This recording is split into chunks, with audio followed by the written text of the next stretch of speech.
Hi hello friends, welcome back to my channel. ಇವತ್ತಿನ special recipe ಬದನೆಕಾಯಿ ಎಣ್ಗಾಯಿ.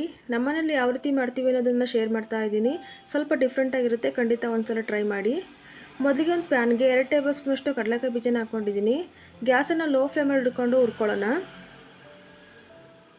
ನೋಡಿ, ಸ್ವಲ್ಪ ಹುರಿದಿದ್ದಾದಮೇಲೆ 2 ಟೇಬಲ್ ಸ್ಪೂನಷ್ಟು ಹುಚ್ಚೆಳ್ಳನ್ನು ಸೇರಿಸ್ಕೊಳ್ತಾ ಇದ್ದೀನಿ. ಹುಚ್ಚೆಳ್ಳಿಲ್ಲ ಅಂದರೆ ಬಿಳಿ ಎಳ್ಳು ಕೂಡ ಹಾಕ್ಕೋಬೋದು. ಇದನ್ನು ಸಹ ಒಂದು 2 ನಿಮಿಷ ಫ್ರೈ ಮಾಡಿಕೊಂಡು ಮಿಕ್ಸಿಯಲ್ಲಿ ಹಾಕ್ಕೊಂಡು ಪೌಡ್ರ್ ಮಾಡ್ಕೊಳ್ಳೋಣ. ಈ ಪೌಡ್ರನ್ನ ಎಲ್ಲ ಥರದ ಪಲ್ಯಗಳಲ್ಲೂ ಉಪಯೋಗಿಸ್ಬೋದು. ನೋಡಿ, ಈ ರೀತಿ ಪೌಡ್ರ್ ಮಾಡ್ಕೊಂಡಿದ್ದೀನಿ.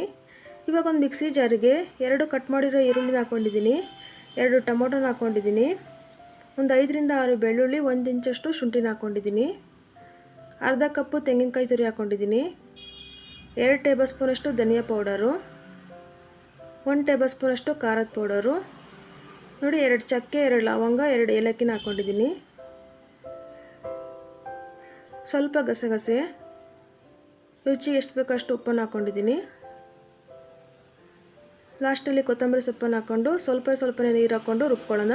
ಗಟ್ಟಿಯಾಗಿ ರುಬ್ಕೋಬೇಕು, ನೀರು ಜಾಸ್ತಿ ಹಾಕ್ಕೋಬಾರ್ದು. ನೋಡಿ, ಈ ರೀತಿ ರುಬ್ಕೊಂಡಿದ್ದೀನಿ. ಇವಾಗ ನಾನಿಲ್ಲಿ ಅರ್ಧ ಕೆಜಿಯಷ್ಟು ಬದನೆಕಾಯಿನ ತೊಗೊಂಡಿದ್ದೀನಿ.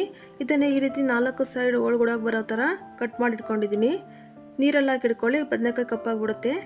ಇದಕ್ಕೆ ಇವಾಗ ರುಬ್ಬಿದ ಮಸಾಲೆನ ಸ್ಟಫಿಂಗ್ ಮಾಡ್ಕೊಳ್ಳೋಣ. ನೋಡಿ, ಈ ರೀತಿ 2 ಕಡೆನೂ ಸ್ಟಫಿಂಗ್ ಮಾಡ್ಕೋಬೇಕು. ಆದಷ್ಟು ಚಿಕ್ಕ ಬದನೆಕಾಯಿನ ತಗೊಳ್ಳಿ. ನೋಡಿ, ನಾನು ಇದೇ ರೀತಿ ಎಲ್ಲ ಬದನೆಕಾಯಿಗೂ ಸ್ಟಫಿಂಗ್ ಮಾಡ್ಕೊಳ್ತೀನಿ.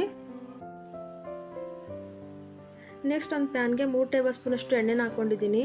ಎಣ್ಣೆ ಸ್ವಲ್ಪ ಬಿಸಿ ಆದಮೇಲೆ 2 ಕಟ್ ಮಾಡಿರೋ ಈರುಳ್ಳಿನ ಹಾಕ್ಕೊಂಡು ಸ್ವಲ್ಪ ಕಲರ್ ಚೇಂಜ್ ಆಗೋವರೆಗೂ ಫ್ರೈ ಮಾಡ್ಕೊಳ್ಳೋಣ. ನೋಡಿ, ಸ್ವಲ್ಪ ಈರುಳ್ಳಿ ಕಲರ್ ಚೇಂಜ್ ಆಗಿದೆ. ಇದಕ್ಕೆ ಇವಾಗ ಸ್ಟಫಿಂಗ್ ಮಾಡ್ಕೊಂಡಿರೋ ಬದನೆಕಾಯಿನ ಹಾಕ್ಕೊಳ್ಳೋಣ.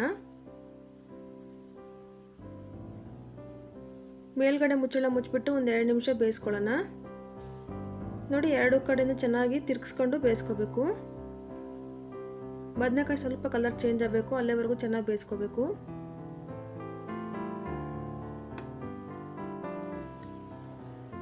ಇವಾಗ ಮಿಕ್ಕಿರೋ ಮಸಾಲೆನ ಹಾಕ್ಕೊಂಡು ಮಿಕ್ಸ್ ಮಾಡ್ಕೊಳ್ಳೋಣ.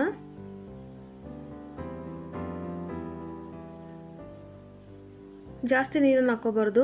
ಮಿಕ್ಸಿಯಲ್ಲಿ ಮಿಕ್ಕಿರೋ ಮಸಾಲೆಗೆ ಸ್ವಲ್ಪ ನೀರನ್ನು ಹಾಕ್ಕೊಳ್ಳಿ. ಇವಾಗ ಒಂದು 2 ಸ್ಪೂನಷ್ಟು ಕಡಲೆಕಾಯಿ ಮತ್ತು ಹುಚ್ಚೆಳ್ಳು ಪೌಡ್ರನ್ನ ಹಾಕ್ಕೊಳ್ಳೋಣ. ಈ ಥರ ಮೇಲ್ಗಡೆ ಹಾಕ್ಕೊಳ್ಳಿ, ಚೆನ್ನಾಗಿ ಬರುತ್ತೆ ಟೇಸ್ಟು. ಚೆನ್ನಾಗಿ ಒಂದ್ಸಲ ಮಿಕ್ಸ್ ಮಾಡಿಬಿಟ್ಟು ಮೇಲ್ಗಡೆ ಒಂದು ಮುಚ್ಚಳ ಮುಚ್ಚಿ ಒಂದು 10 ನಿಮಿಷ ಚೆನ್ನಾಗಿ ಬೇಯಿಸ್ಕೊಳ್ಳೋಣ. ಬದನೆಕಾಯಿ ಫುಲ್ ಸಾಫ್ಟ್ ಆಗಬೇಕು, ಅಲ್ಲಿವರೆಗೂ ಚೆನ್ನಾಗಿ ಬೇಯಿಸ್ಕೋಬೇಕು. ನೋಡ್ಬೋದು, ಇವಾಗ ಓಪನ್ ಮಾಡಿದ್ದೀನಿ. ಎಣ್ಣೆ ಎಲ್ಲ ಚೆನ್ನಾಗಿ ಬಿಟ್ಕೊಂಡಿದ್ದೆ. ನೋಡ್ತಾ ಇದ್ರೆ ಬಾಯಲ್ಲಿ ನೀರು ಬರ್ತಾ ಇದೆಯಲ್ವಾ. ಒಂದ್ಸಲ ಟ್ರೈ ಮಾಡಿ, ಮತ್ತೆ ಮಾಡ್ತೀರಾ. ಇದು ಚಪಾತಿ, ಪೂರಿ, ರೊಟ್ಟಿ ಜೊತೆ ತುಂಬಾ ಚೆನ್ನಾಗಿರುತ್ತೆ. ಈ ವಿಡಿಯೋ ಇಷ್ಟ ಆದರೆ ಪ್ಲೀಸ್ ಲೈಕ್ ಮಾಡಿ, ಶೇರ್ ಮಾಡಿ.